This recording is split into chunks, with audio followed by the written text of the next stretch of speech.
In this video, I'm going to do a walkthrough on how to set up a Synchronet BBS bulletin board system on the anonymous I2P network. So right here I have a bulletin board system that I already set up using Synchronet. If you've used Synchronet before, you'll notice that this is not what Synchronet typically looks like. And if you've used bulletin boards before, you'll recognize that this is what they usually look like. You'll recognize the ANSI graphics. If you've never used a bulletin board system before, this is kind of what they look like. And the menus are very simplistic, text-based. The graphics are all text-based using ANSI. And it usually provides a way to people to connect. And they're usually hosted by individuals, not by companies or on big servers. Like I mentioned, this is a system I already set up. It's very, very simple. It has no games or anything. It just has a message board, email, and chat. And the message board as topics. I just set it up as an example. You could go into local and talk about entertainment and post messages about that. Or jump to, I started doing a Juarez section. So you could switch to Juarez music and post and read in there. So if I read messages, there are no messages in Juarez. Then I can also send email and read email from other BBS users on this system. I can chat with other users on the system. And there's also a file uploads and downloads section. And my user configuration. So yeah, that's just a real simple getup of what this is. So real quick, the reason why I'm doing all this is because I want to host an online community, but I want to do it for free and anonymously. I want minimal software, minimal setup, ideally to run on Linux, and ideally run on a Raspberry Pi. If I can host on a Raspberry Pi, it's a little less stressing. If the Pi breaks, no big deal. I don't want to have to use other people's servers like Amazon or some other corporation. I don't want to have to sign a contract. I don't want to pay any money.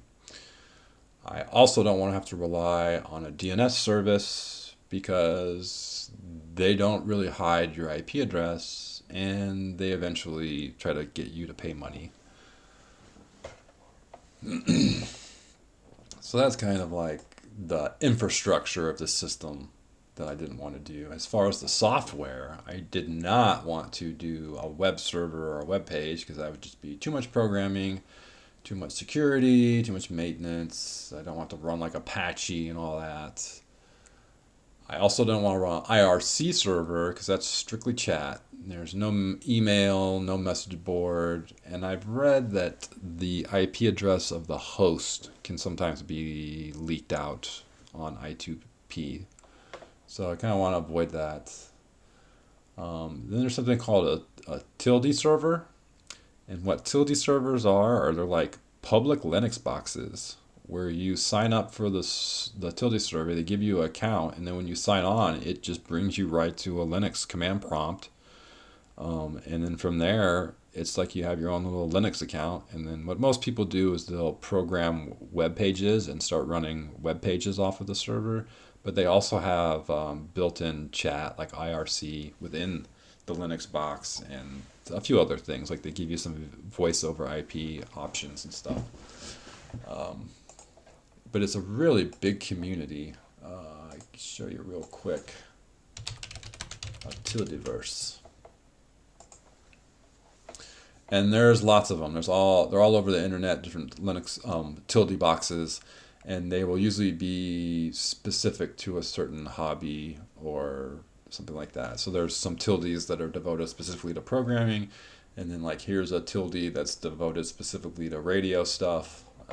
So that's how you track them down. But I don't want to use a tilde.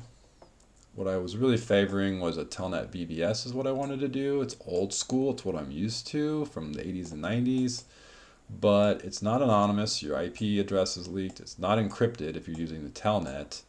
It also requires dynamic DNS if you want people to be able to easily connect to it and find the address. here is the Telnet BBS guide, which lists if you put up a public BBS, this is where you would list it. So these are all public BBSs that you can reach and join. So this will be the address. As you can see, most of these people are using dynamic DNS. But here's somebody that didn't. They just gave out their static IP. And then this guide will also tell you the type of software they're running. So the two most popular BBS software out there is Mystic BBS and Synchronet BBS. I chose to go with Synchro BBS because it seems to have better documentation. I had a hard time finding guides for Mystic, but Synchronet has a really big wiki. This is it right here, and it has all this documentation here on this left side.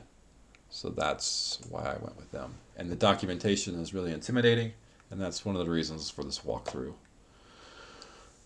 So, and then you'll notice the Synchronet menus are a lot of times the same. So by default, they have this look, and we're going to change that in this video so that we get this kind of look instead.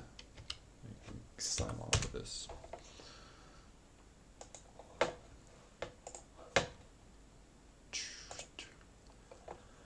So I want to do a Telnet BBS, but what we're going to do is we're going to put it on the I2P network.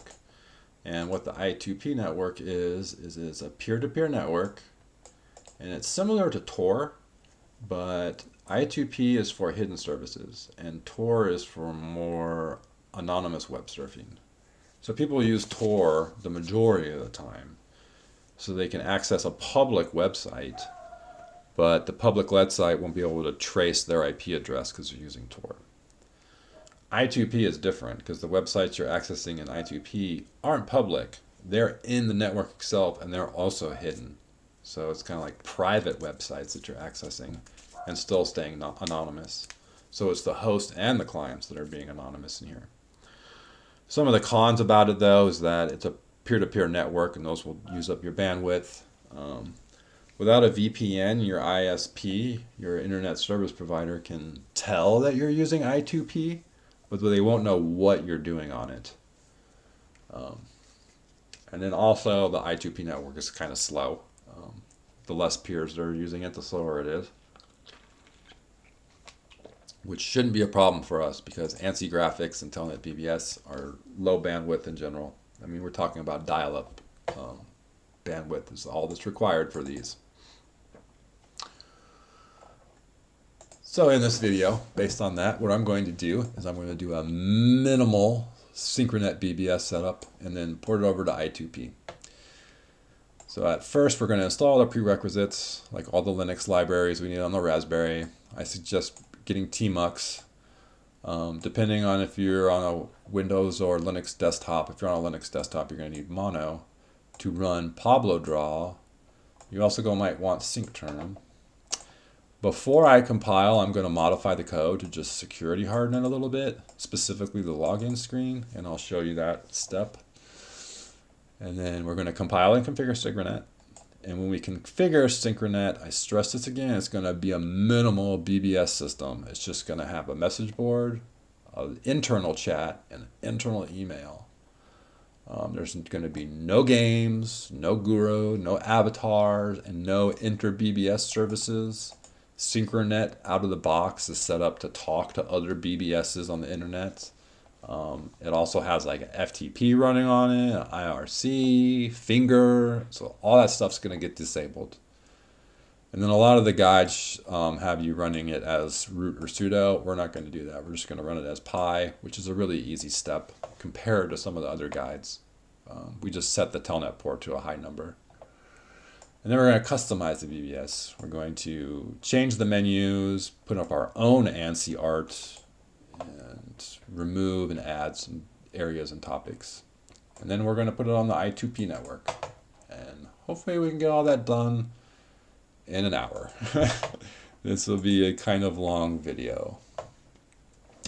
So if you're watching this and you're on a Windows PC, I'm assuming you've already set up your Raspberry Pi. There are plenty of guides to set up a Raspberry Pi. And in those guides, they'll probably suggest that you use PuTTY if you're on a Windows desktop. And then with PuTTY, you'll use PuTTY to access the command line of your Raspberry Pi. But you can also use PuTTY to telnet to your BBS, as I can show you right here. So this would be similar to a PuTTY window. And then you can also just use plain telnet to get into the server.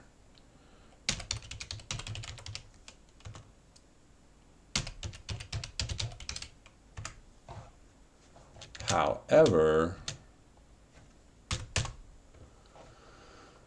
using telnet has some disadvantages. It doesn't render the ANSI quite properly. So that's why I suggest downloading SyncTerm.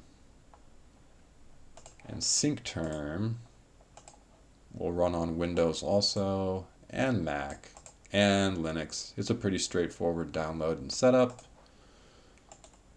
So I will, here's SyncTerm on my Linux box. Just to show you the difference, we want dark BBS.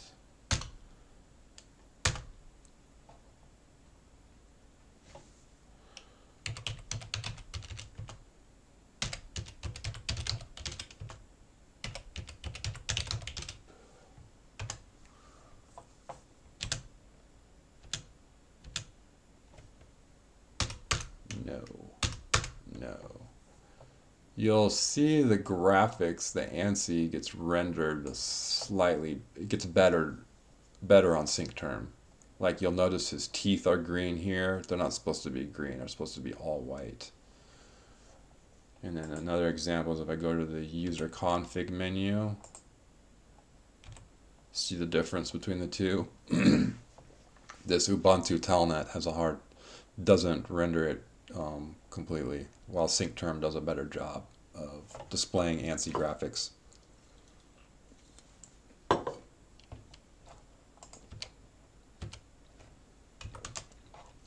So that's the reason you use SyncTerm.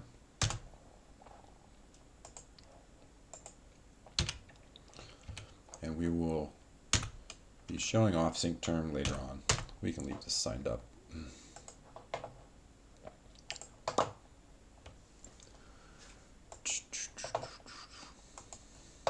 All right, let's get started. So let's get to our Pi.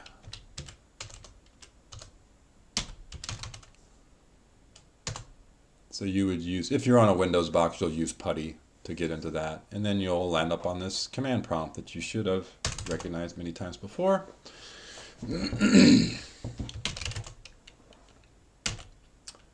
Just real quick, take a look at my home directory. Just a little messy. I think I can remove some of this stuff. But as you can see, I already have this SBBS directory. I've already skipped ahead some steps, but we'll get to that in a second. So first things first is we will grab the source code. You'll want to make sure you have Git installed. You do a sudo apt install Git. And I already have it. So here Synchronet lives on GitLab. We're going to copy that URL. Go back to the Pi, do a git clone. Then you would hit enter. I've already done this step, and it will create this directory, and if you go into this directory, you'll have these files. Our next step is that we need to make sure we have the prerequisites installed. So they're the ones that are listed on this Unix Linux page, and there's also a guide to install on Raspberry Pi, and they have another one right here. So you for sure have to download these repositories here, and then I also, for good measure, install these ones also, like these recommended. and I do a unzip also. You already have zip in this. What it does is it will create a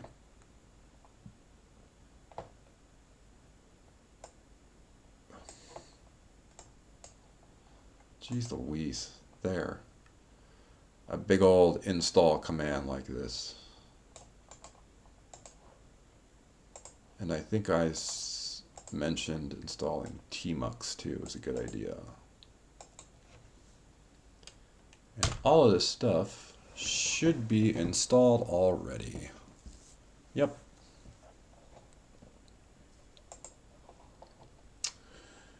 And then our next steps is, as far as the install guide goes,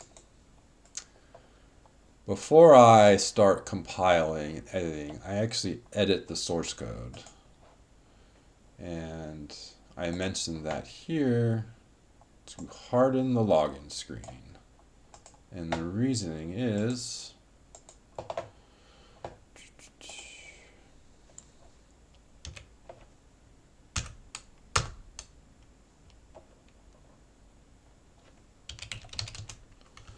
so when you log into the board that I've already set up and customized,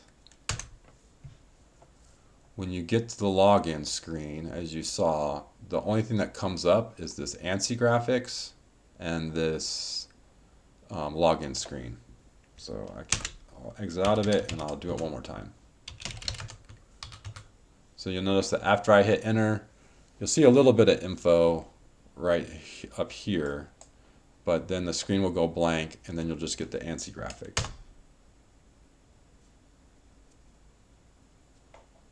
There. Now that's because I modified the source code to do that. If I had not modified the source code, what's going to happen is when I connect to this BioPlumber, if you pay attention to the top of here, you'll see some text. Then it will disappear and then the login screen will happen. So this little banner right here, this copyright, that's what I modify the code to remove. I'm going to go in and modify the source code and comment out this little section right here. And the reason I'm doing that is that I'm trying to prevent network scanners and bots from being able to fingerprint my system as a Synchronet BBS. You can program bots and scanners to kind of look for this specific text when it's randomly just scouting out networks. And when it finds this text, it will know that it's hit a Synchronet BBS. Well, I don't want the bots and scanners to be able to do that, so I take this out of the code.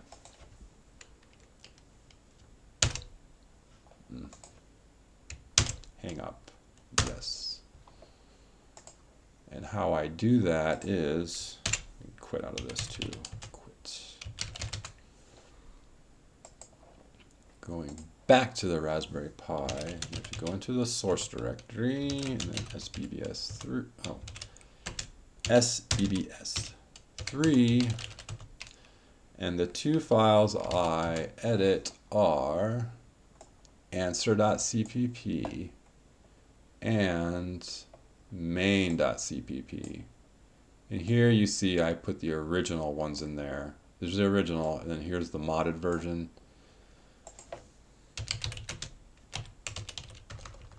I'll clear this out and use diff answer to CPP, original. So here's the original, and then in my version, you see I commented out. I comment out these S and printfs. Again, right here on that answer is another one I commented out, and then here's a third section I commented out, and fourth section. So I comment this specifically gets rid of that copyright notice that you saw earlier. There's a few other stuff that gets printed out before that login screen, and this is commenting that out also. And then, so this step isn't really necessary. Your system will run just fine without it. I just do it because I'm paranoid. And then how I edited the main, you see I commented out these two comments. And then I also comment out that. And here's the line numbers in case you're curious. They change slightly every time he updates the code. So then, once all that stuff is done, you can, and then when I do the compile, here's another important thing. Because we're doing it on a Raspberry Pi, I don't follow these instructions completely. I do not do it this way. I don't use the wget to do that. We already got the source code running that git command I did earlier.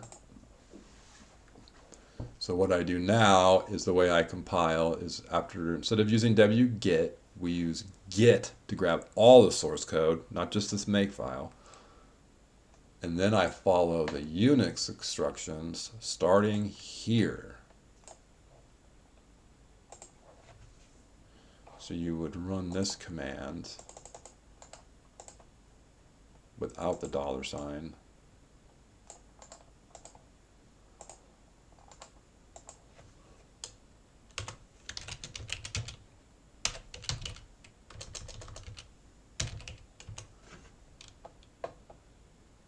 Ugh.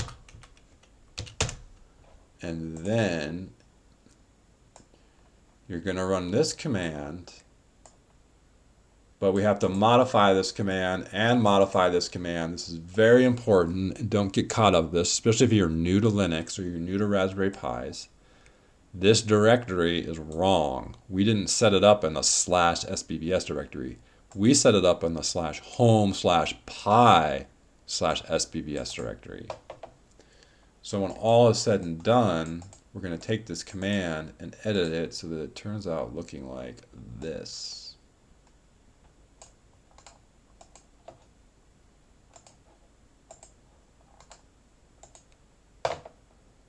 And this JS include and this JS library I added from the Raspberry Pi instructions. So I took this little chunk and added it on to this line right here. So this is the command you would run to compile.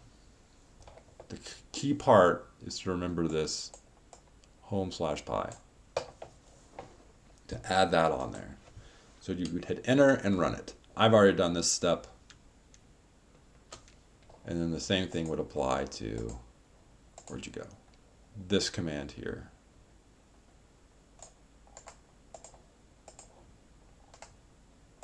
I do need to run this step.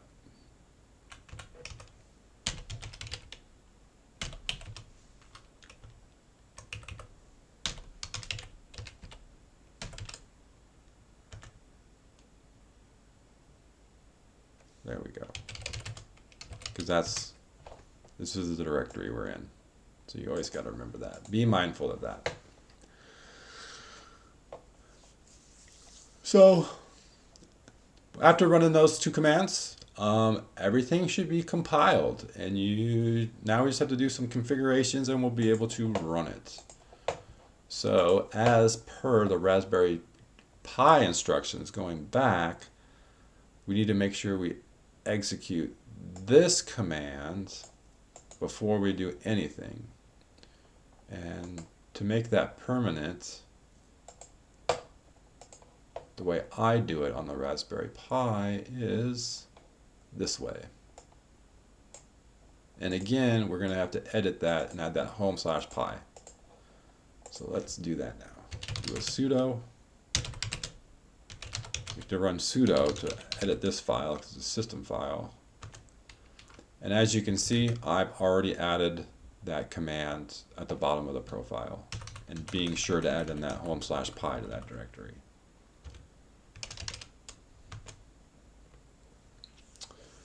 So all those steps are done. So the first thing we need to do is we can go in and edit just like the Raspberry Pi instructions say, we can run this scfg command and start editing our BBS to run. And we're going to go in and we're going to, well, the first thing I'm going to do is I'm not going to run that. The first thing I'm going to do is edit those INI files edit some configuration files to remove all this stuff first. So we're going to go back out of this, back out of this. And we're going to go to ctll. Yes. We're going to mod two files. We're going to edit sbbs.ini, and then we're going to edit modops.ini.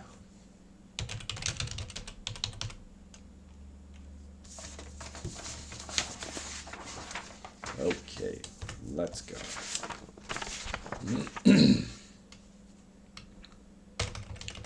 All the way to the top of the page. So a lot of text in here. Don't be intimidated. Most of this we're going to ignore.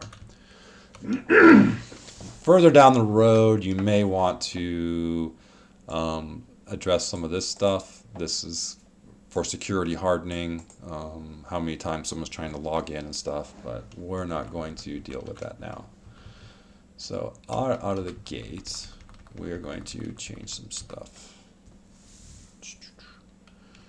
So we're going to go into press I for insert mode, and we're going to raise the telnet port to 2323. And because I'm doing that step, I'm not going to need root access to run Synchronet now. So that really helps. I also bumped the SSH up to 2222, but we're not going to be using SSH in this. So, and then we're going to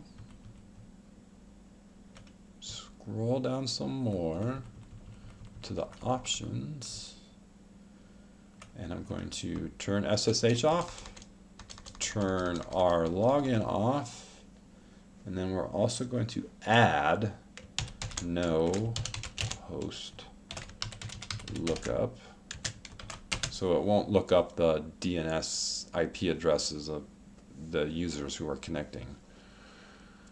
And then we're also going to do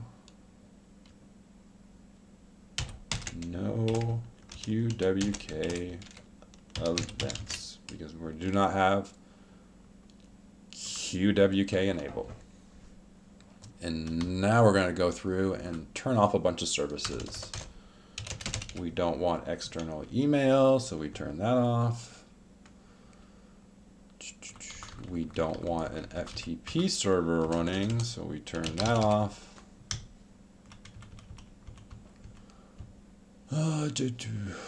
We don't want the web server running, we turn that off.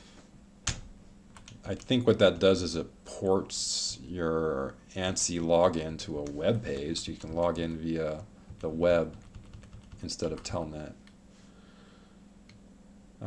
All services I turn to false. And then we can, as I said earlier, we can run this as Pi because we don't need root privileges because it's using such high port numbers. And I can uncomment this, uncomment that. It's actually kind of redundant because it's going to be running as Pi anyways. And the next file we edit is module options. And just real quick, all of these have their own wiki pages. So for the SBBS initialization, it's in configuration, initialization, configuration, and here's info about SBBS. So if you're curious about other stuff in that file, it will be in this wiki entry. And the next file we're going to edit is the module options. And the documentation for that will be in configuration module options. So if you're curious about what's going on in this file, here's some external links and just some brief data about it. Not real in depth, but so we're going to go all the way up to the top and do some things. So first of all, I'm going to change this. This is an option where users can reset their passwords via email if they forget their password. Well, that's not going to happen because there's not going to be any external email in this system. So if you forget your password, you're out of luck and you can start a new account.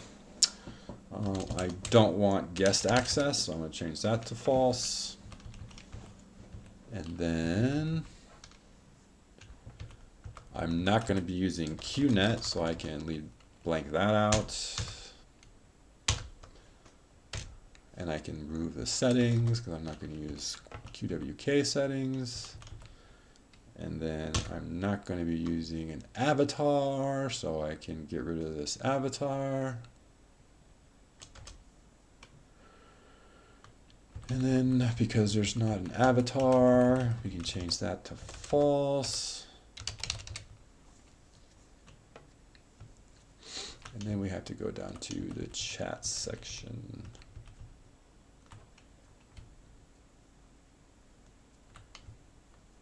And I will comment out that, comment out that.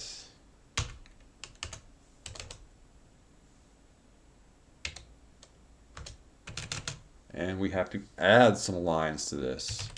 Finger equals false. iMessage equals. So that finger is for the finger daemon.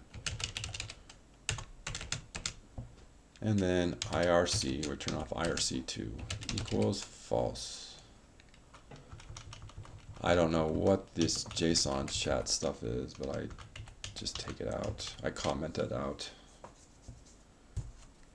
And that's it. And then after we have edited those files, we can run the configuration.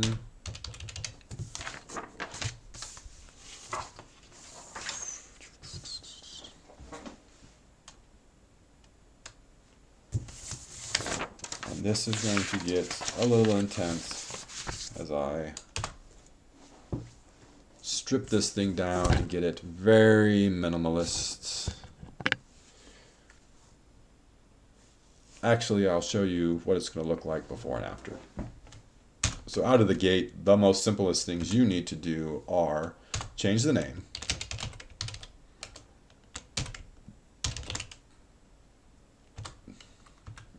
I'll change the city too. I'm in Omaha. Change the time zone if you like.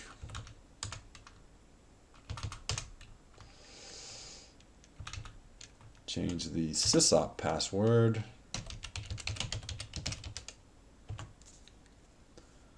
And I think that's it for the most simplest setup.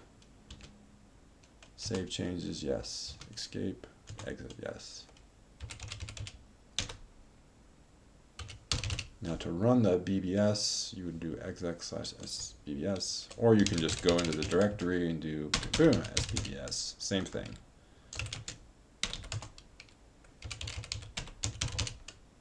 And it should run. So now it's running on the Pi, and I will telnet to it now.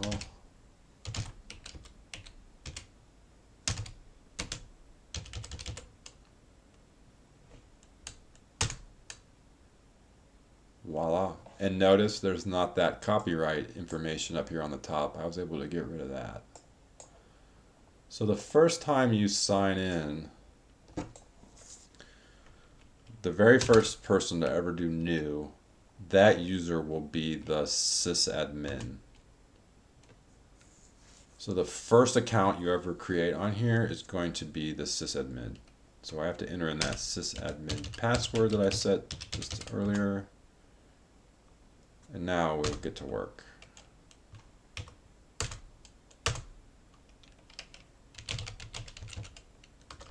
Oh, I'll call myself super admin.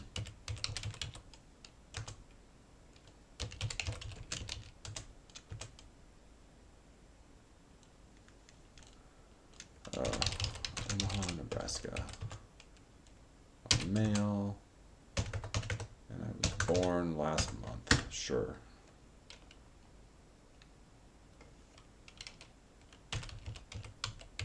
And this is irrelevant because we're not going to have net mail.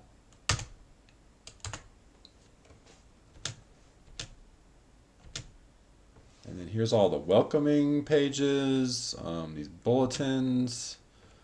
We're going to go with the classic Synchronet command shell. We'll change the password. What am I make it? I'll make it admin pass. Admin pass. These are just user settings. Select the avatar. I don't want an avatar. Quit. More welcome screens. This is the bulletin system, which we're going to remove in a little bit. No guest accounts. No messages. And voila, we're at the main Synchronet BBS board with all the options. And this is what it looks like. And so, for example, in external programs, you'll notice that there's games. There's a Minesweeper on here. I don't want that. We're going to get rid of all that stuff. So we're going to hit O to log off this. Log off. Yes. Actually, I'm going to log back on to show you another feature that I'm going to remove. Super admin. Pass. Yep. Yep. Nope. So like in the chat section, there's an option here. This, if I hit Control P, and then there's this Enter BBS, and you'll see it gives me access to chat with other BBS systems across the internet. Like here's one in the United Kingdom. I don't want that option because if my users can connect out, then the IP address of my bulletin board system can get revealed. So I'm trying to stay anonymous. Everybody's staying on this bulletin board. I don't want any inter BBS services. So we're going to remove those also. So back to the Raspberry Pi. So this is the console line for the BBS. Here's all the different commands you can run for your BBS, like see who's online. Nobody's online. But the command I use the most is Q. Q to quit. And there we are, back to the command line.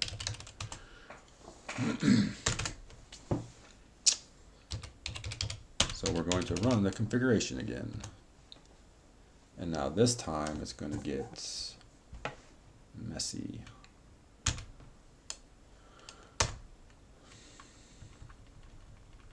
I'll set a new user password. I'm just going to make a new user. So you have to know that password if you want to sign up to my account, to my system. And I'm going to do new user values. Default toggle, screen pause, no. This kind of helps the ANSI graphics flow better. It's irritating to have an ANSI graphic flowing on your screen and it stops and asks you to hit a key in the middle of the graphic. This prevents that.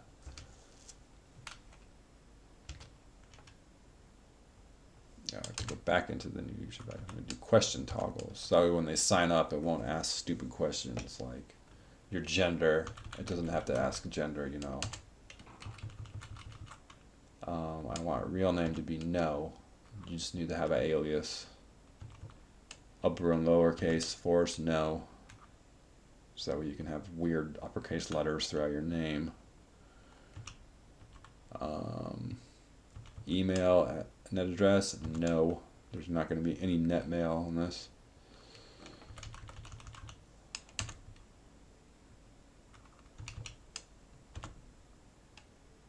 We're not going to ask the user what command shell they want. We're not going to bring up that default settings menu. So when you saw me sign on earlier as a new user, it brought up all these questions like what command shell do you want to use? Do you want to use these default values?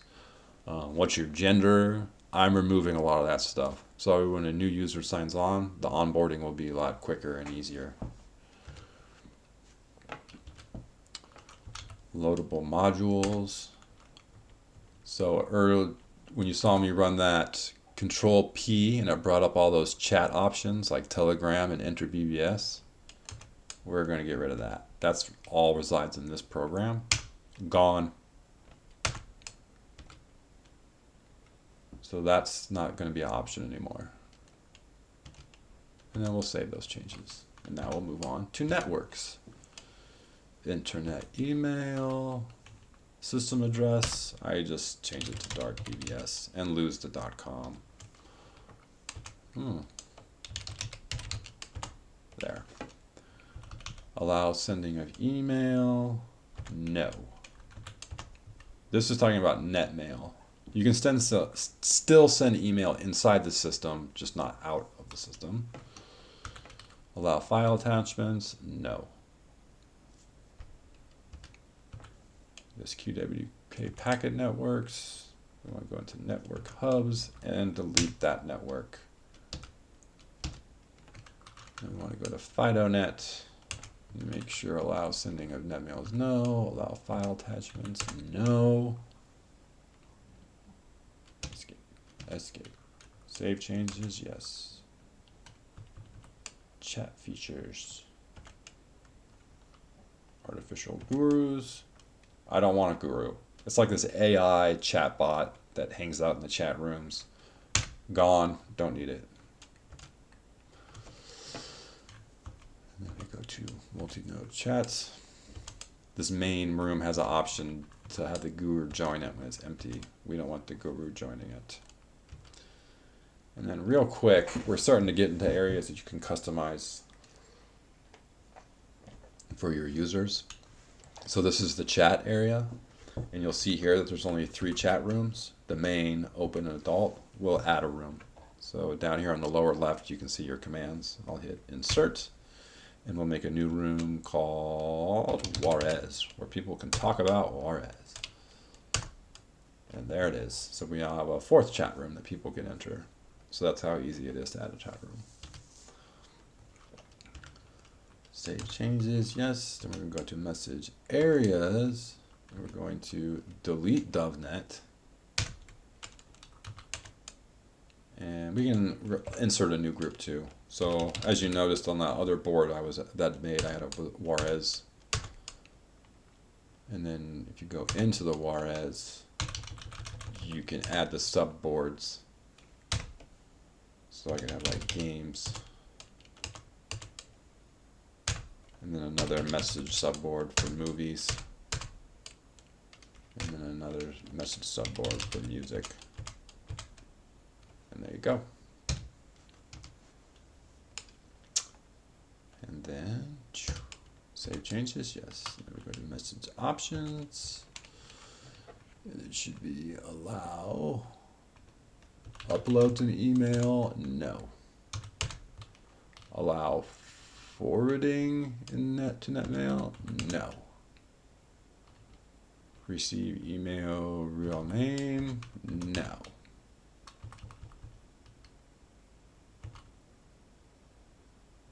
Allow upload. So, yep, that should be good to go.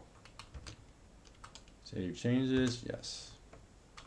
Command shells, we only want them using the Synchronet Classic, so everything else can get deleted. Delete, delete, delete, delete, delete, delete, delete. Save changes, yes. Now to external programs. Timed events. I want all this stuff disabled, except for check space and message maintenance. Those are the only 2 that I want enabled. So you can see enabled, no, yes. Enabled, no, good. News link, enabled, no, yeah. Check space, enabled, yes, good. Enabled, no. Turn all this SBBS list stuff off. Enabled, no.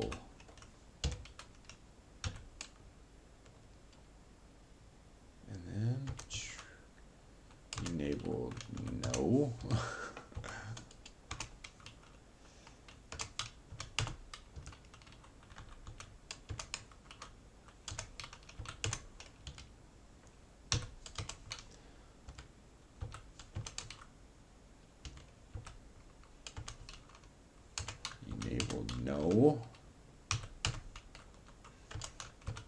No. There. So all of them are disabled except for checking the disk space and message maintenance. And then we also want to deal with online programs.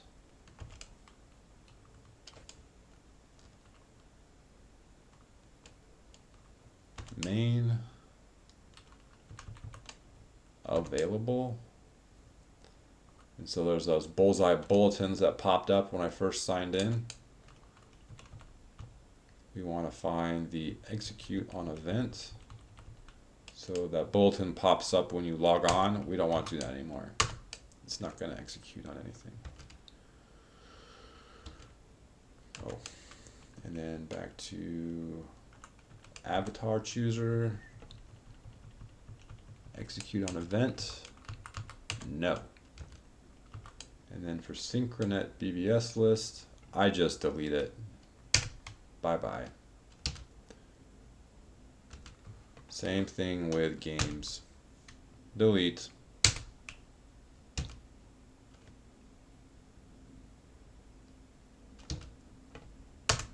And that should be it. So now when I run,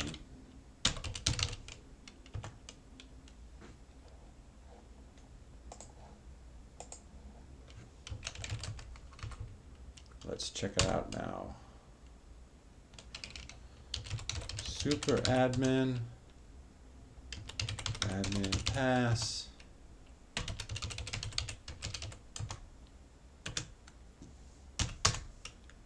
And there we go.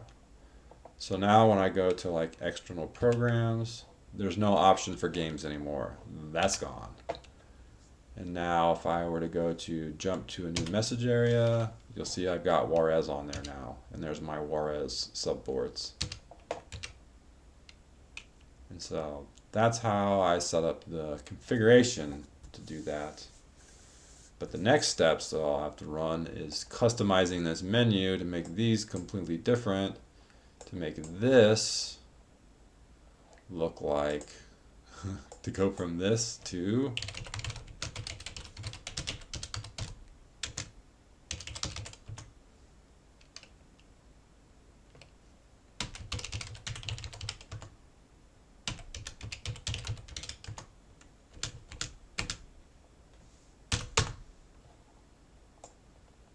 so I need to go from this on the right to this over here. So that's the next step. Next step is going to be to customize our Synchronet. So here on the right is the new one we set up. Here on the left is one I've set up a while ago. And to get from this on the right to this on the left is a little bit of a learning process. So to start off, the two guiding pages on the wiki that will help you with this is this text files page, which comes from the configuration page. So you could go to configuration, and then on here will be a text files option, which will bring you to here.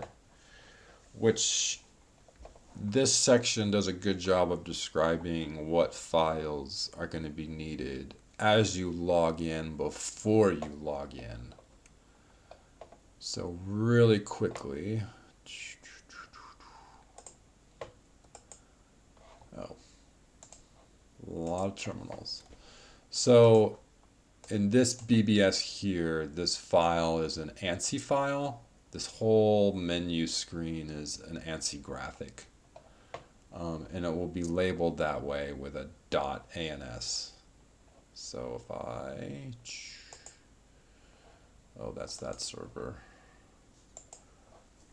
I'm going to log out of this.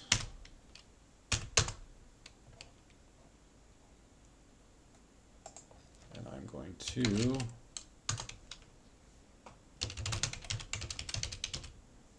visit the Raspberry Pi that is running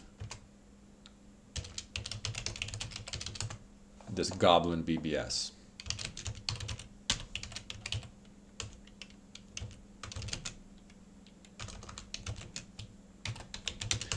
And these ANSI files will, so there's also a customization menu. You have this customization on the left, brings you here, and then you'd be interested in menu files, and here you go. So when you get to a menu, so the main menu, when you go to access it, the software looks for right here, a main file. So this should say main dot, and the graphics files will be listed kind of like this. So if it says main.ans, it means it's an ANSI file. If it's a main.asc, it means it's an ASCII file. But in that file will be the graphics for that menu. And I can show that. Where'd you go?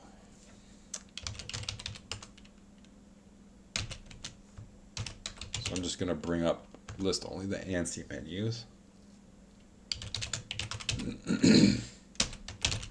Using cat will not display the ANSI correctly, but you'll get an idea of what it looks like. So there's that main menu that you're looking at. Where did it go? Here it is. You'll see that telnet and syncterm clean up the ANSI a little bit, but this is what the file looks like. And then it will also have a ASCII file attached onto that, which is very similar to the ANSI. So if you're using a terminal program that doesn't support ANSI, it will usually support ASCII then, and then the ASCII menu is what will get brought up. So this is what the ASCII menu looks like. And I'll show you how we get to all these steps, and I'll do a minor one right now. So for like on our BBS, I'm going to show an example of how I am able to do all this, where we're going to change a menu. I can actually get out of this. Yep. Bye-bye.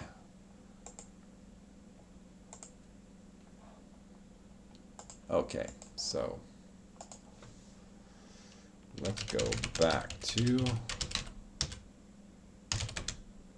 our new BBS. Super admin, and pass. 2, 3. So, real quick, when you first sign in, you get brought to that login prompt. One, it will display a banner. Where you see a star here, that means it'll be a graphics file. So it could be a .ans or a .ascii. But when you first log in, there'll be that banner that says Synchronet, and same thing with this answer. And then you'll log in, and then if you're a new user, you'll go down this path. But I'm not a new user, so I said no.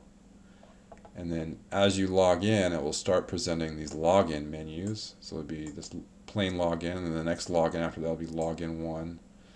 So in your text menu directory, as many logins as you put in there is how many login screens you'll get. So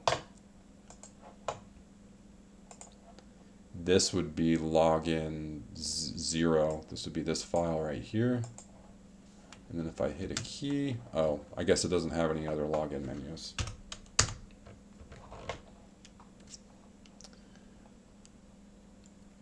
I'm going to show how it works on the other system.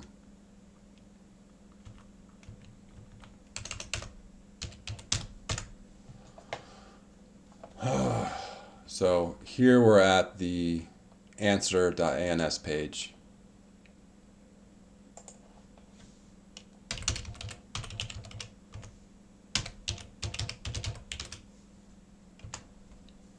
So this would be login.ans. That's what this file looks like. And then if I hit a key, Now it's loading login1.ans, and that's what this file looks like. And then if I hit another key, it loads login2.ans, and that's what this file looks like. And those are the only login files I have in the menu. If I had added more login files, then it would keep displaying more pictures the more I hit a key until it got to this screen. So it's kind of like an onboarding experience for the users when they sign on. It's kind of a way to show off some cool ANSI graphics too as they sign on. So that's kind of explaining what this is going on here with this logon flow message. So if you want to have multiple login screens like that, these images, you'd have to load up these, put these login menus in this text menu directory.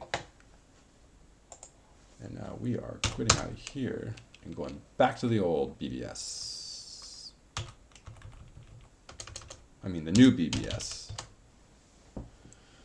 Okay, super admin.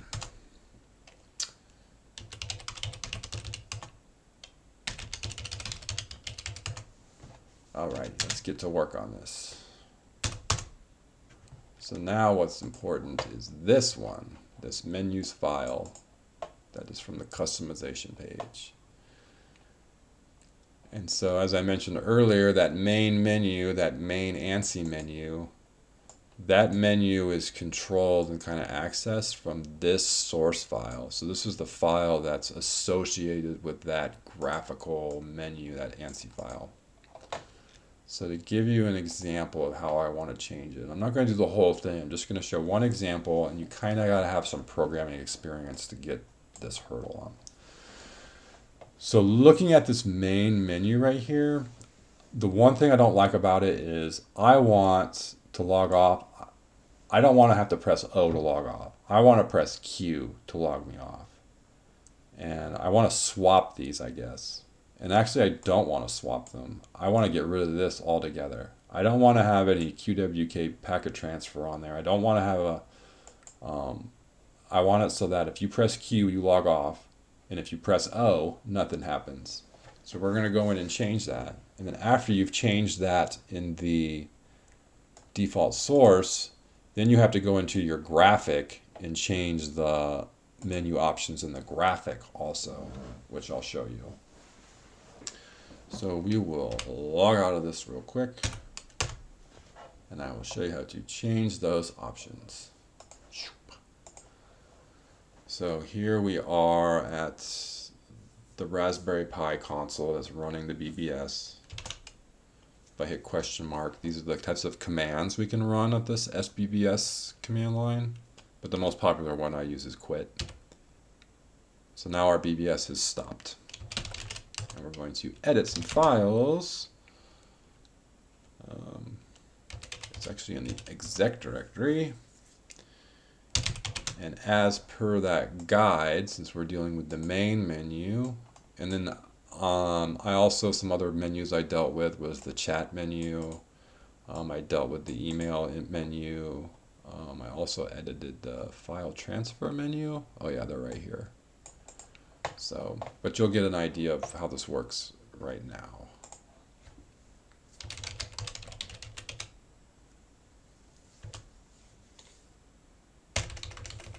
All the way to the top, and then we start scrolling down. And you'll notice these. So this is written in his Baja language. Some of these menus are written in JavaScript, so you got to know a little bit of basic JavaScript, and some of them are written in this Baja syntax.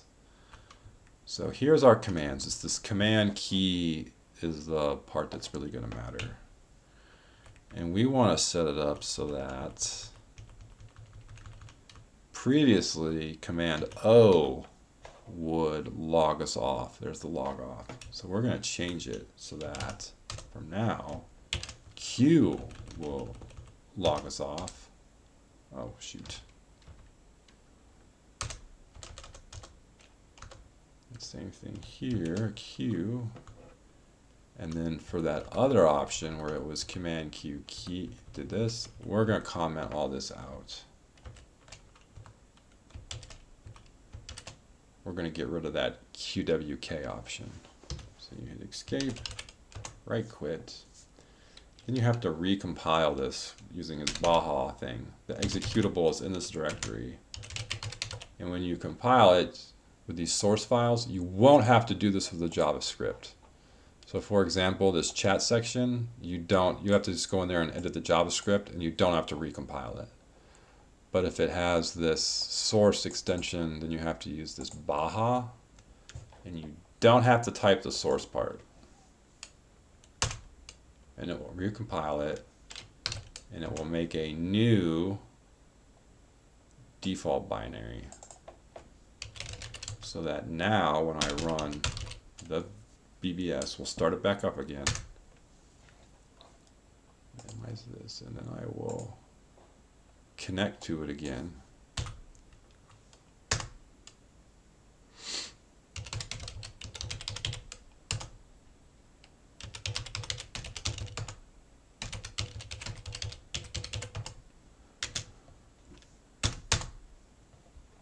So now it still says it up there in the menu because I have not edited this menu graphic yet. But now if I press O to log off like it says, it will say unrecognized command.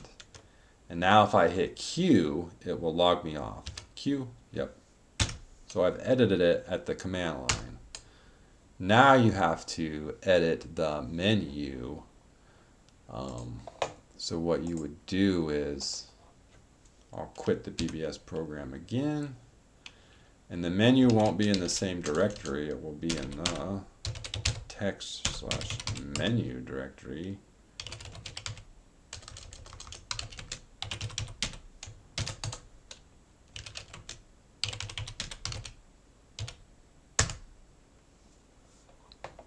So I would have to go in here and edit this, and like here's where I would do that. So if I wanted to change it, just like a minor change on that already existing menu, I would have to go in there and use an editor, specifically Pablo Draw, to edit this menu. But we're going to overhaul the menu completely using a different technique.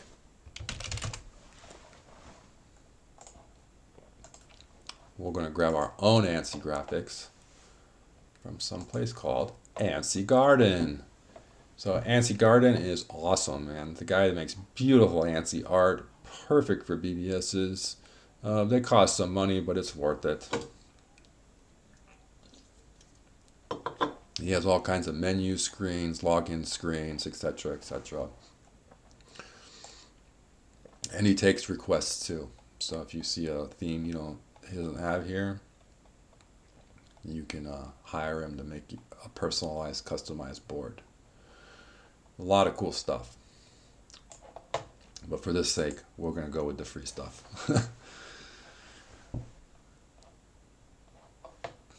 So the Goblin BBS theme, you would buy it, fill in your info. I think he only takes PayPal, but then you'd enter your information and download the file.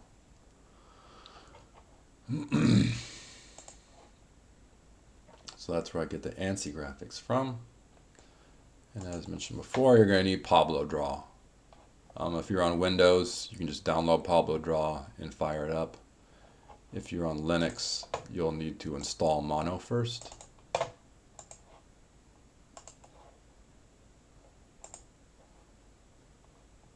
Minimize you, maximize you, clear, clear, clear. Which Mono?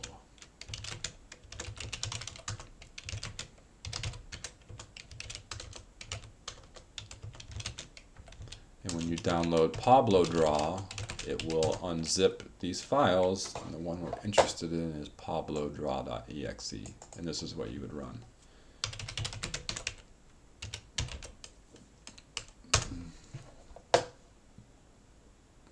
And the file you get downloaded from ANSI Garden will look like this. And it will have all the menus for that package inside one ANSI. And then so we will do is you would do edit.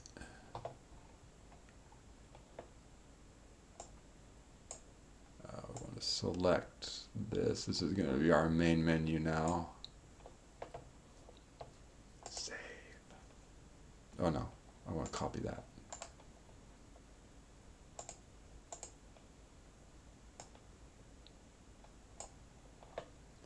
Edit, copy, and then you do a new one. You do it, edit, paste, edit, cut,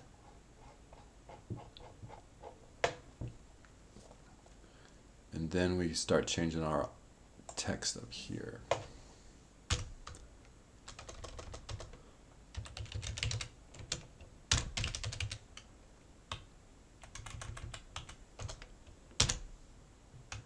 And as was mentioned earlier, I set up that Q option for quit.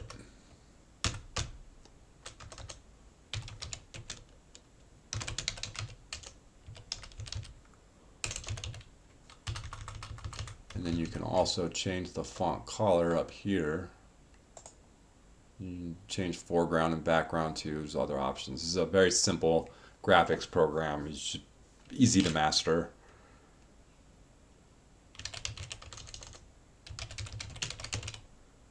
Text. We'll do a file. Save as desktop. I think it will be a main.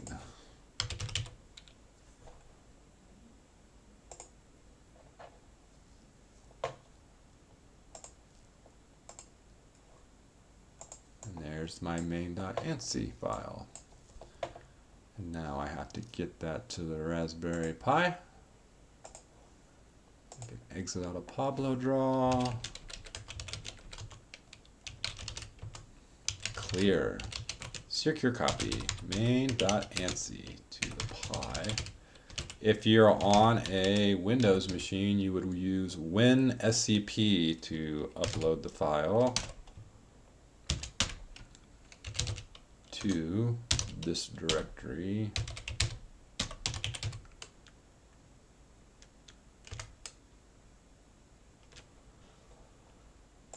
So when the BBS software loads up these menus, it gives a precedence to it, a priority. If there's an ANSI menu in the directory, so if there's a main.ANSI and a main.ASC, the ANSI file has priority, and that's what will get loaded if your terminal supports ANSI. If the ANSI file is not there, then this file is the one that gets loaded and it has priority.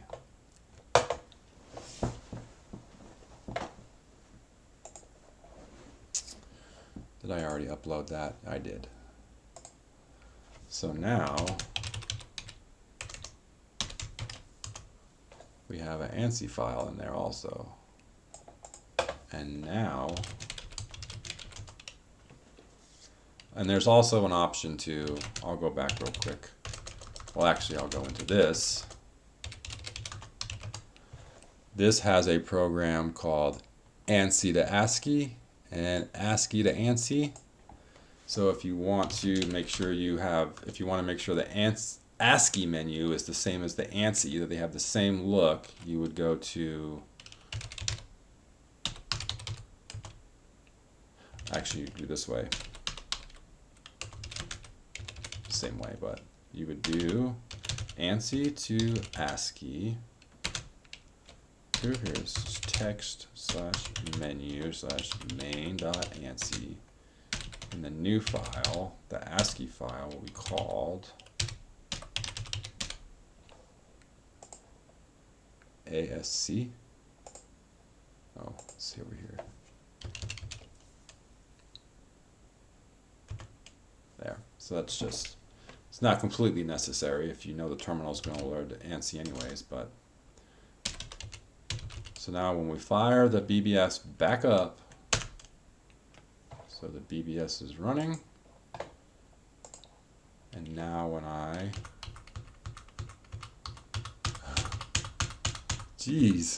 telnet back, super admin pass.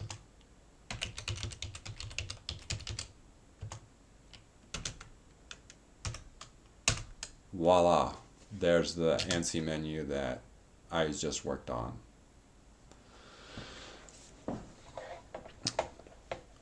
Now some of the finer details, like this, changing this line right here. Where'd you go? So getting that line to change is, you'll have to look into something called these at codes. So when you edit these, quits. Yes.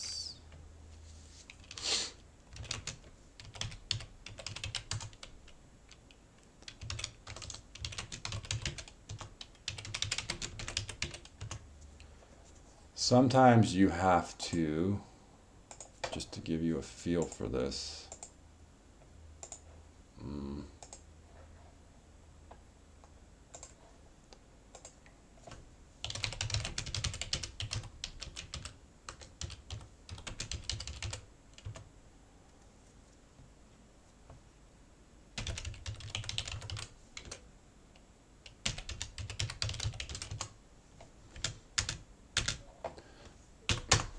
so for some of these menus, like when I go to the message boards and I hit M, and it brings up this menu like this, a clear screen happened before that. And you'll notice that on this ANSI menu, it has this at clear here, right here. So sometimes you'll see an at clear or an at hot on here. And I'll add that at the beginning of the ANSI menu to clear the screen before the ANSI menu loads.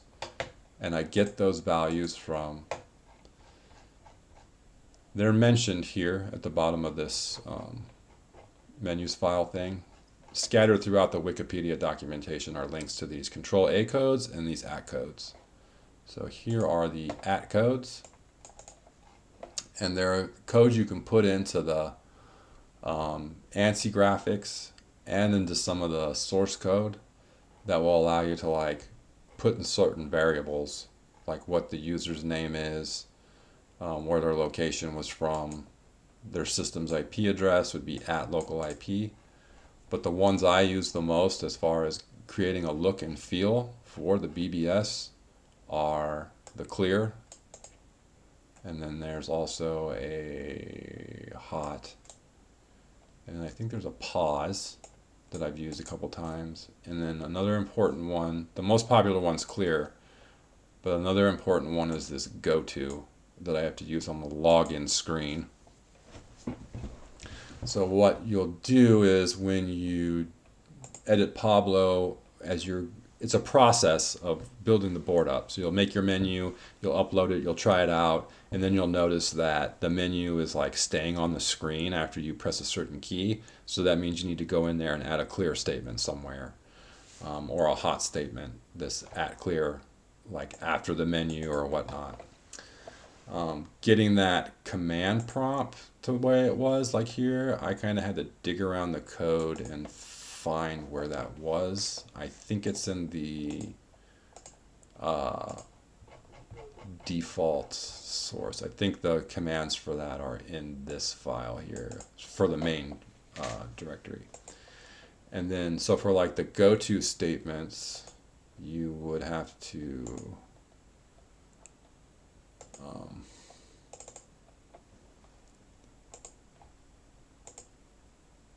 that's not it. I will show you answer. There we go.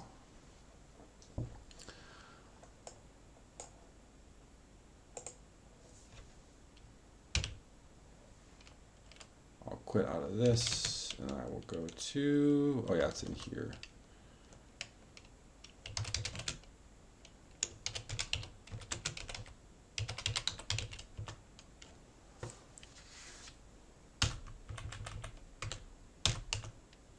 Oh, wrong BBS. What I was getting at is that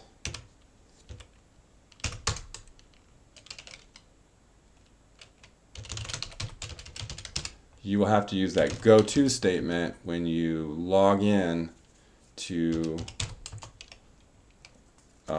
put where the login prompt is supposed to be. Oh, bad password.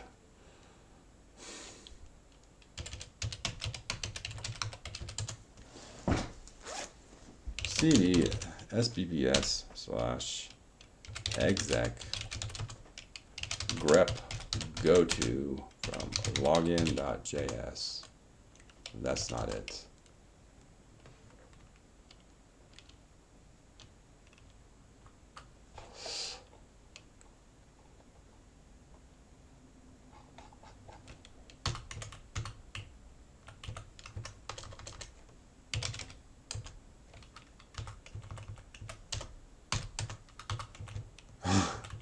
I'm trying to find this go-to statement in my login.js. It's not in there.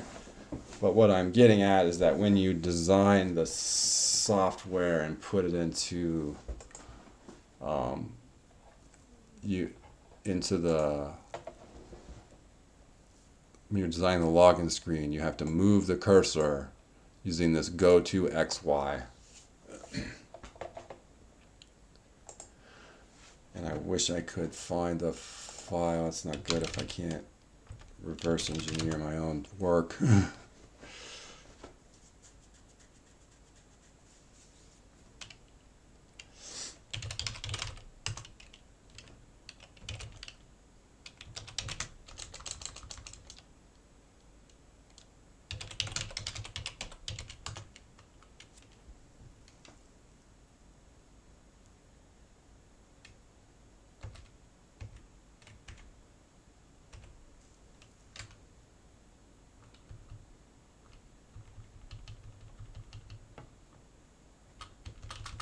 That's not good either. Oh, I know what I did wrong. So here's another important note from during this whole long thing. It's just if you mod some of these files, you don't have to have them in that exec directory. You can modify them and place them in this mods directory, and the BBS software will check the mods directory first before it. And there's my go-to statements.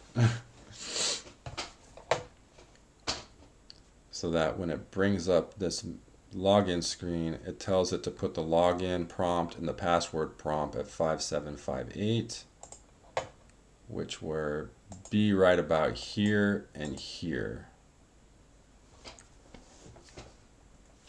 So after it loads this screen, this login JavaScript program, I had to add in these go-to statements, and that's where it tells it to put the login prompt and the password prompt.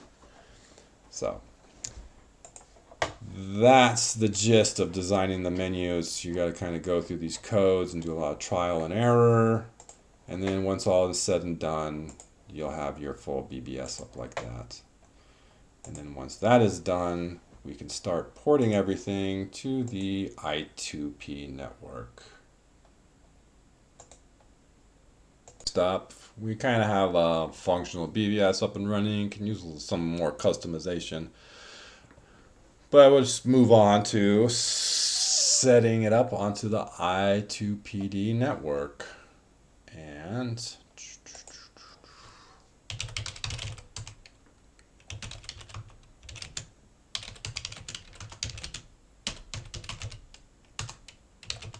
we're going to do this all from scratch.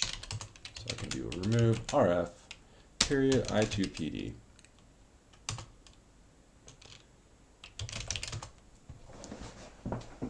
So let's get setting up the I2PD daemon. So there are instructions on installing it for Ubuntu, but it's not a good idea to follow Ubuntu instructions when you're doing Raspberry Pis. So this is just to build from source. And we will need to go to the dev section to find that. building from source, Unix. So first thing you're going to need is to install all the prerequisites, which are right here. So I think I got build essential.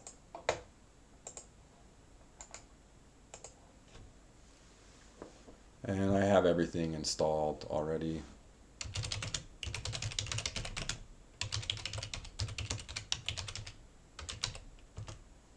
And I have build essential too. And then so once you have all of these prerequisites installed, you won't need universal plug and pay, at least I don't. Then you will move up to here and you will run another git command and you will clone their repository, which I've already done.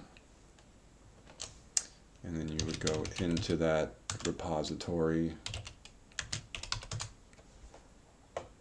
and go into build and follow the instructions to make. Come on. You just have to do this. I didn't have to run any CMake options. I was just fine with the default.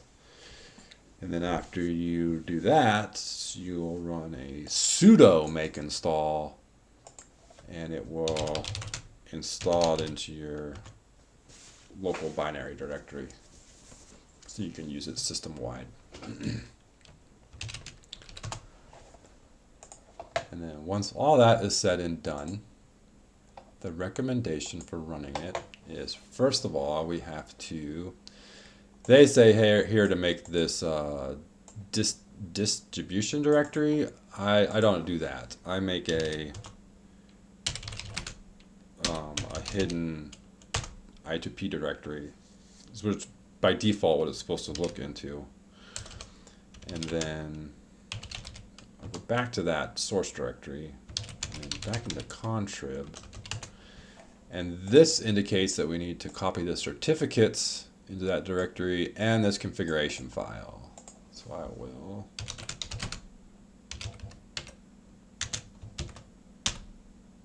period I2P.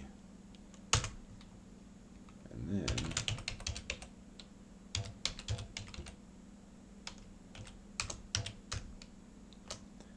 I2P D dot.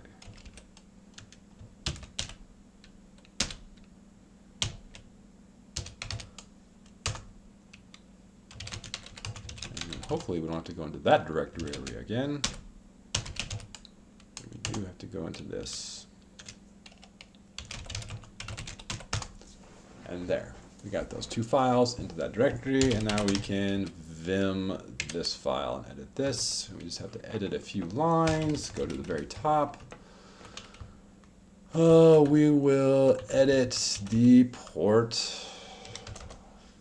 Normally this program will just pick a random port every time it starts up, but I set it to pick a fairly high port. You can pick any high number you want. It could be 25610, 25611, 25700, 30,000. Just make sure it's a port that's not being used by anything else. And then we're also going to want to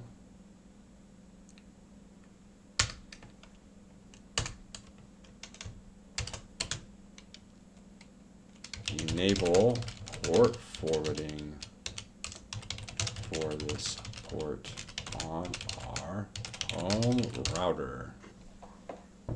So I'll do that real quick, or just show how it's done. You would go to your home router, and everybody's going to be different. You're going to have to like search the guides and read the instruction manual to figure out how to enable port forwarding on your router. So here's my port forwards, and here's stuff that I have port forwarding right now. And this is the one I have enabled. So that port 25610, I have that set up so that any traffic coming to port 25610 on my router will get forwarded to my Raspberry Pi. So that's how that port forward works. So I'm going back. And then we also need to, I like to change the bandwidth to make it a little bit higher. I've got a decent ISP, so I can bump it up and it won't affect my prices or anything. And then the web console, I like to kind of have it face outward instead of internal, so that way I can access it inside my LAN from other computers, but only inside my LAN. But I hardly use the web console. It's just to check the status of the device. And I think it's all I have to do. Yeah, I think that's it. Those are the only 3 lines I gotta edit. Let me right quit out of that. And then we also have to have a tunnels file, which is going to tell I2P where the BBS is running.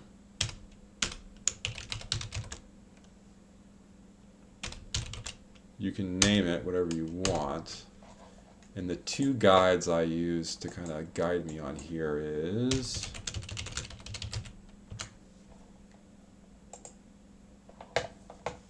this person writes a fairly well tutorial that gives the graphical instructions for the GUI, and then also the command line instructions.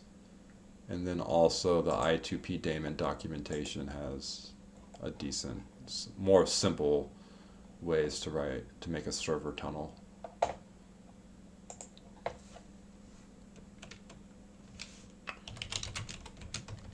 And we are running a server service.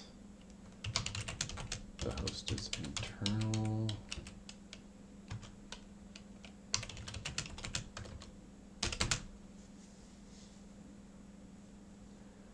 The port is on 2323. That's where our BBS port is running, is on 2323.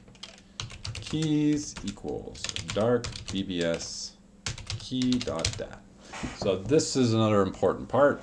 Listen closely. This file hasn't been created yet. This file stores the private and public key for our I2P encryption. The public key is the same as the kind of IP address for our site on the I2P network.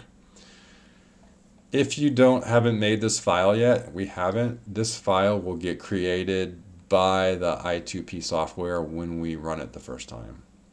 And then that will stay the same. And then once it does make this file, you'll want to make a copy of this and you'll want to guard it safely.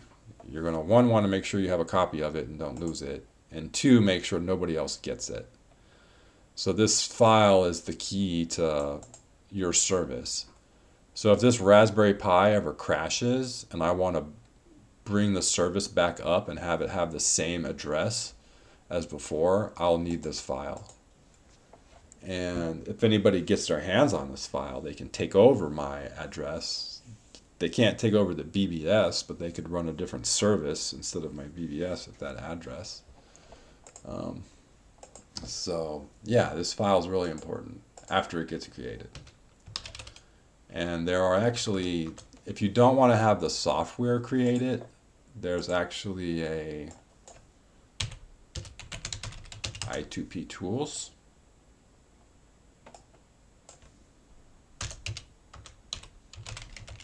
I guess the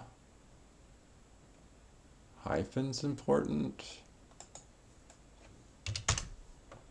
There it is, I2PD tools. And one of the tools, you download this Git and then compile it. The instructions are in the README. There's something here to generate a new key. So if you want to generate the key that way, you can do that. And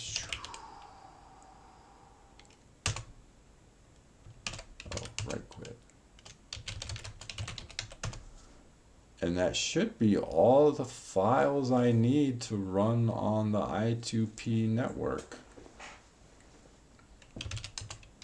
So what I'm going to do now, I'm going to use tmux. I'm going to do a new session. I'm just going to call it dark BBS. And what tmux is kind of like it will create a terminal inside your terminal. And then if my SSH connection breaks or anything like that, I can just log back in and connect right back to the terminal, and nothing's affected from my disconnect. So see, it kind of opens a new terminal that's inside the terminal, and I can detach from it, and then I can jump back into it. So I can go back to that terminal and it's at the place that I kind of left off. It's the stuff still runs in the background, but so I can start the BBS in here, and you can actually, it will let you split screens, and then I think I can just run I2PD.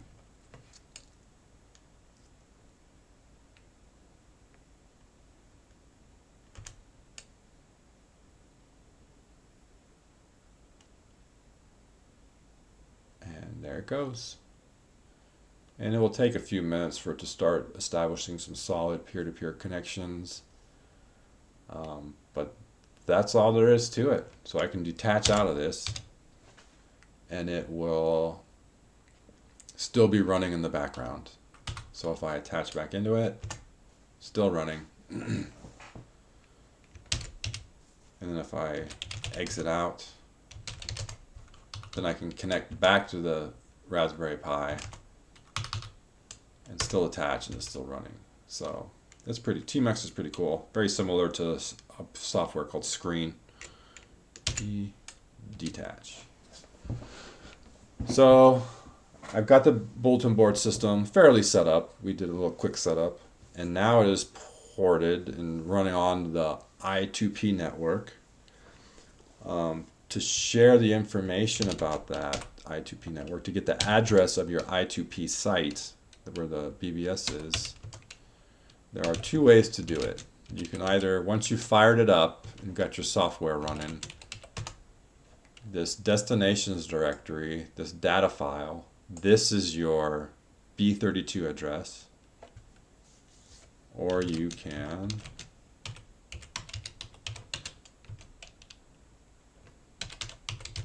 key info.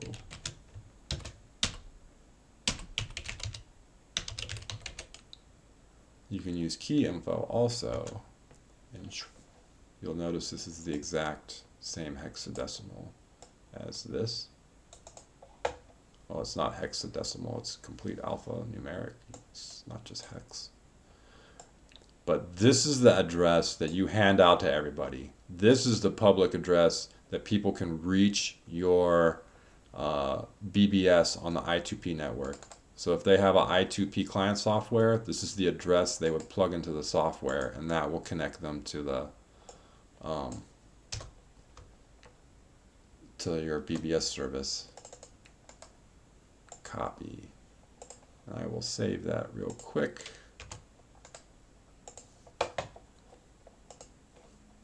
Because we're going to enter into our client software here in a second. Now, if you ever lose this key file, this address will become bunk. So as long as you have control of this key file, you'll have control of this address. So now what we would do is we will try to reach this via a client. And I will try to do it on the same computer. So I would exit out of this. I have to close all my network connections. We can close Pablo, done with that. We can close this thing. And then, so some people might be asking, I think there's an option in here about,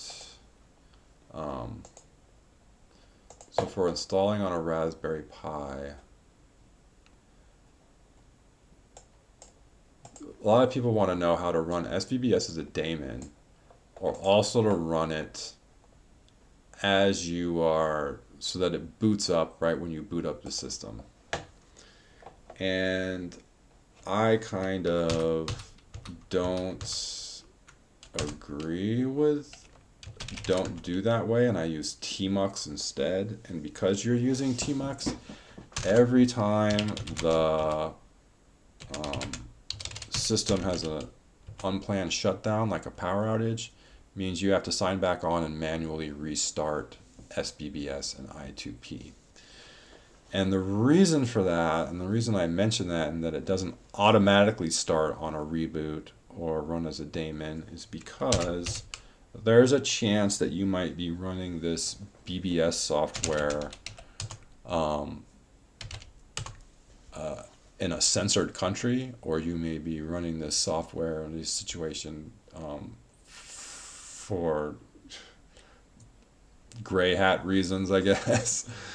I don't want to promote this thing for illegal reasons or black hat stuff, but there's legal reasons why people might use this for free speech and things like that.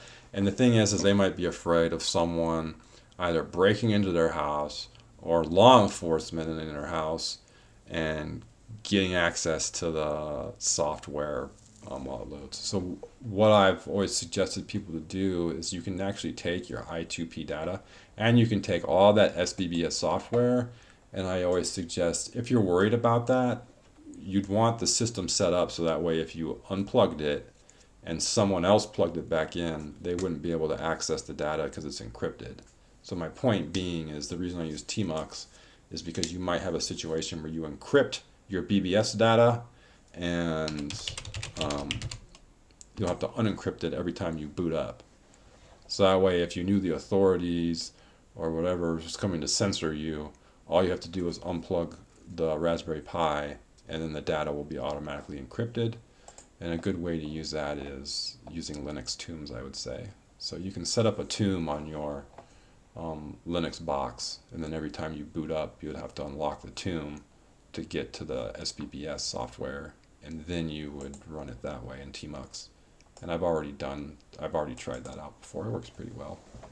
The only disadvantage is that you have to manually restart the BBS every time you restart the Raspberry Pi. So it depends on what the trade-off is and what you're trying to protect from whom. So that's that. So I can exit out of this. Now we're going to try to connect to the I2P system as a client. And I have to do it from a different network. I'm not going to try to like loop around and use my same home IP address. So I'm actually going to have to disconnect and use a completely different network, and I'll use my cell phone network, I think, which might be a little time consuming. I'll unplug my Ethernet.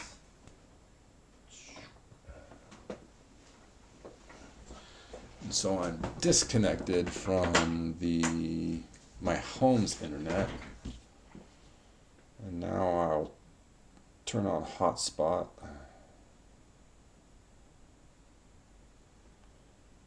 On my cell phone.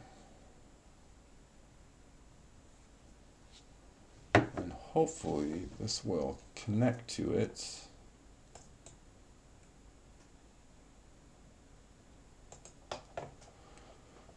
Oh, it takes a few seconds. Oh, it takes a few minutes. So pause this real quick. Okay, it's online. So here's my iPhone.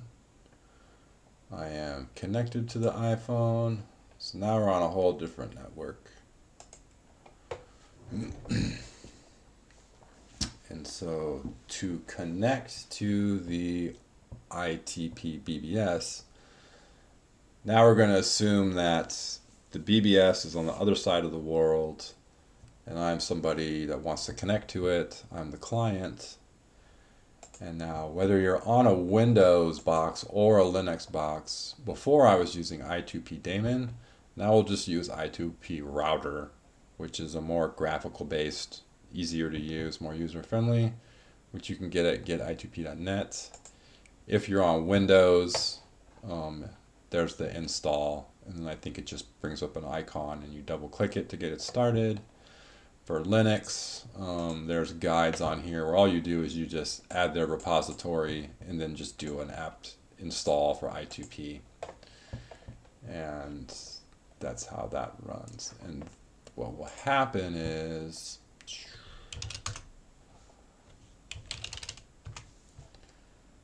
so if you're on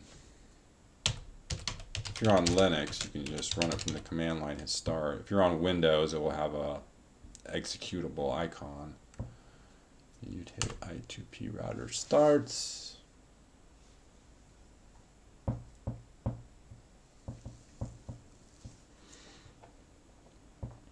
And now we're at the I2P router console.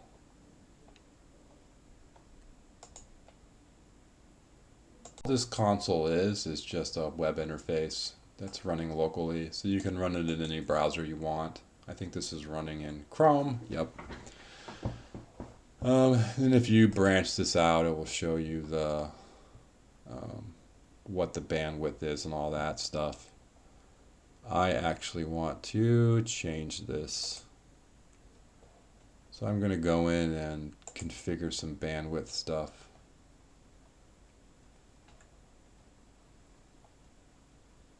I thought there was an option in here to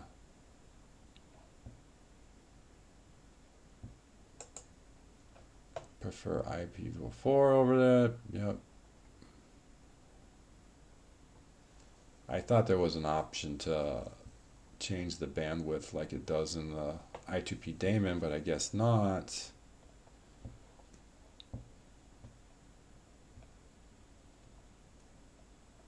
Oh well.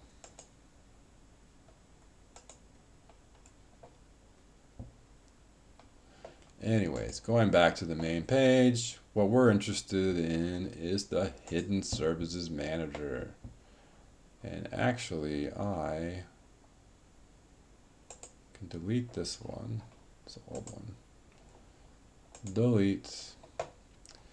So on this Hidden Services Manager, if we want to add our BBS in here, we have to do a tunnel wizard. We're a client tunnel.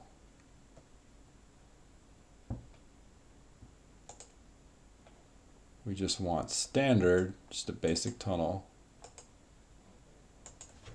We'll call it dark BBS.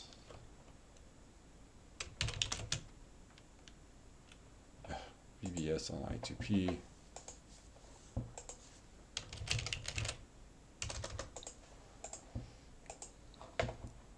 And this is the address that we got earlier from that keys file that we want to hand out to people we want to visit our board.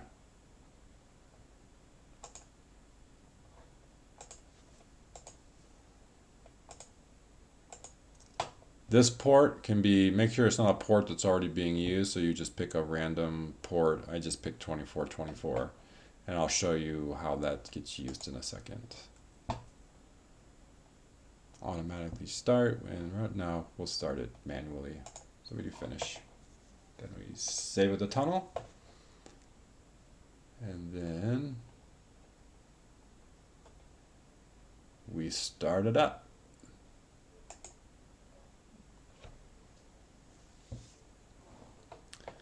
And then once the star gets to be green, we'll be able to connect to it at that address. So if I do a telnet to 127.0.1 port 2424, that will connect me to the BBS that's running on the, other side of the world.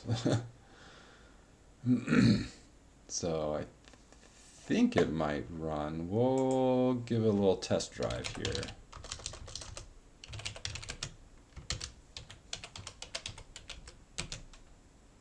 .24.24.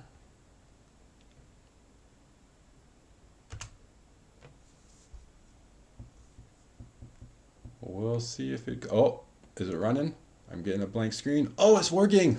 Sweet. So I'm all the way on the other side of the world, it seems like.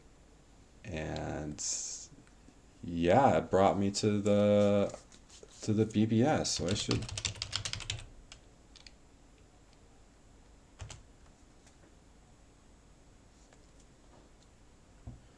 it should be admin pass. And as you see, it's a little bit slower. You can see there's a little bit of lag in my typing.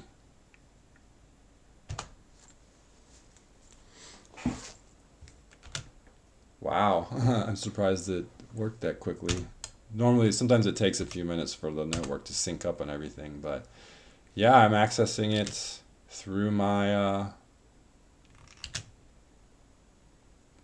cell phone network over I2P, so that's pretty cool.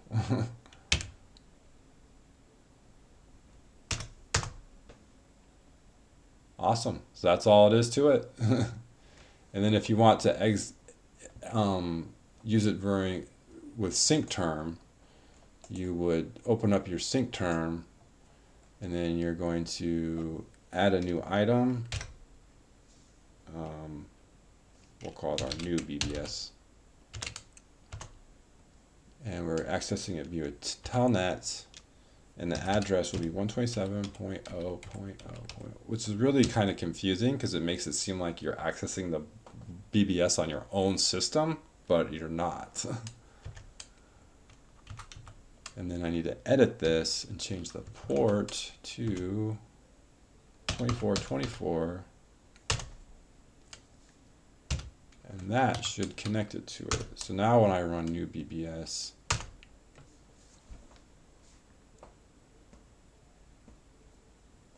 it will connect to the BBS over and there you go. So now it's able to connect over the thing. And then every user that logs in will have a 127 address like that, which is just a kind of local address. So their IP addresses are hidden too. Yeah, so my IP address is hidden, and the server's IP address is hidden, and anybody can log into this via the I2P network and then create an account. As you see, it goes a little bit slow, and that's why I think these ANSI graphics and this BBS systems are kind of perfect for I2P. These dial-up speeds are perfect for these BBS software. And then here we go. Yep, slow, and that is that. We are logged in again.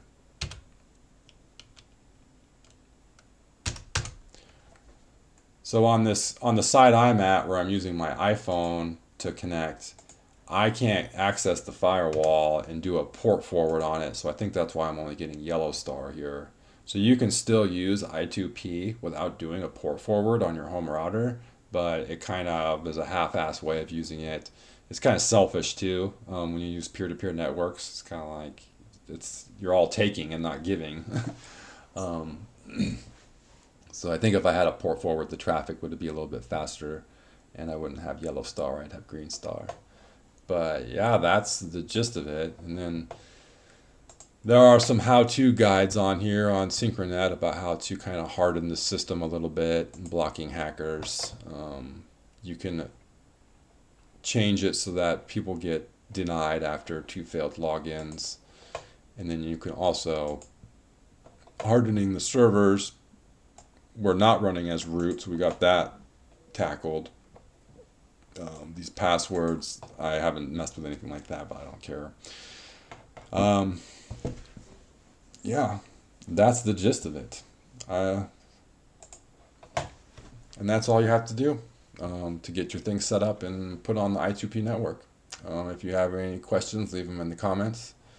I covered a lot of material here today, but that is how it goes. And then anytime you're done using the tunnel, you just hit stop. And then when you want to close where's the way to stop this? To shut down the I2P router, you hit the power off button, and then it's done. And that's all there is to it. So if you're interested in starting your own BBS system, or if you want to start something else on the I2P network, give it a shot. If you got any questions, leave them in the comments, and thanks for watching.